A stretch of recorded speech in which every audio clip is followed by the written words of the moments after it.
മതവിദ്വേഷ പരാമർശ കേസിൽ പി.സി. ജോർജിന് ജാമ്യം. ഈരാറ്റുപേട്ട മജിസ്ട്രേറ്റ് കോടതിയാണ് ജാമ്യം അനുവദിച്ചത്. ആരോഗ്യവും പ്രായവും പരിഗണിക്കണമെന്ന പ്രതിഭാഗത്തിന്റെ വാദം കോടതി അംഗീകരിക്കുകയായിരുന്നു. കോട്ടയം മെഡിക്കൽ കോളേജിൽ നിന്നും പി.സി. ജോർജിനെ പാലായിലേക്ക് മാറ്റിയേക്കും. ഇന്ന് ഈരാറ്റുപേട്ട എന്താണോ ആ ഈരാറ്റുപേട്ടയാക്കാൻ കഷ്ടപ്പെട്ട ഒരു മനുഷ്യൻ ആ നാട് വലിയ വർഗീയതയിലേക്ക് പോയപ്പോൾ അതിനെ തിരിച്ചാൻ ശ്രമിച്ചതാണ് തെറ്റ്. അദ്ദേഹത്തിൻ്റെ ഭാഷ, അദ്ദേഹം ഉപയോഗിച്ച ഭാഷയെ അദ്ദേഹം തന്നെ തിരുത്തി പറഞ്ഞല്ലോ. ഞങ്ങളാരും തിരുത്തി പറയേണ്ട കാര്യം, അദ്ദേഹം തന്നെ ആ ഭാഷയിൽ ഏതെങ്കിലും ഈ രാജ്യത്തെ സ്നേഹിക്കുന്ന ഇസ്ലാം സഹോദരങ്ങൾക്ക് ബുദ്ധിമുട്ടുണ്ടായിട്ടുണ്ടെങ്കിൽ അതിന് നിരുപാധികം ക്ഷമ അദ്ദേഹം ചോദിച്ചതാണ്.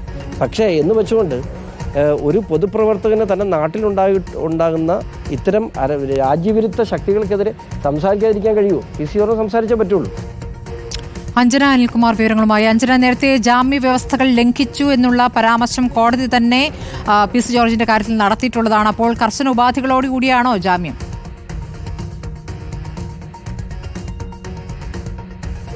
സ്മൃതി, പി.സി. ജോർജിന് ആശ്വാസം നൽകുന്ന വാർത്ത തന്നെയാണ് ഇന്ന് പുറത്തു വന്നിരിക്കുന്നത്.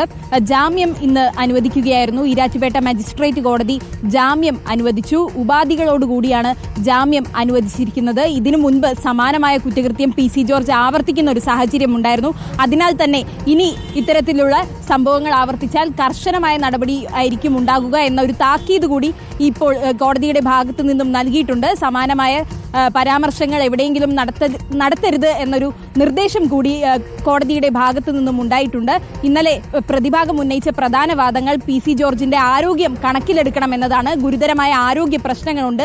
ECGയിൽ അടക്കം വ്യതിയാനം കണ്ടെത്തിയതിനാലാണ് കോട്ടയം മെഡിക്കൽ കോളേജിലെ കാർഡിയോളജി വിഭാഗത്തിലെ ICUവിൽ പ്രവേശിപ്പിച്ചത്. ആയതിനാൽ തന്നെ ഇനിയിപ്പോൾ കോട്ടയം മെഡിക്കൽ കോളേജിൽ നിന്നും മാറ്റി പാലായിലെ സ്വകാര്യ ആശുപത്രിയിലേക്ക് ചികിത്സയ്ക്കടക്കം കൊണ്ടുപോകാനാണ് ഇപ്പോൾ മകൻ ഷോൺ ജോർജ് അടക്കമുള്ളവർ തീരുമാനിച്ചിരിക്കുന്നത്. കർശനമായ ഉപാധികളോടുകൂടി തന്നെയാണ് പി.സി. ജോർജിന് ഇപ്പോൾ ജാമ്യം അനുവദിച്ചിരിക്കുന്നത്. ശരി, അഞ്ജന അനിൽകുമാറാണ് വിവരങ്ങൾ നൽകിയത്.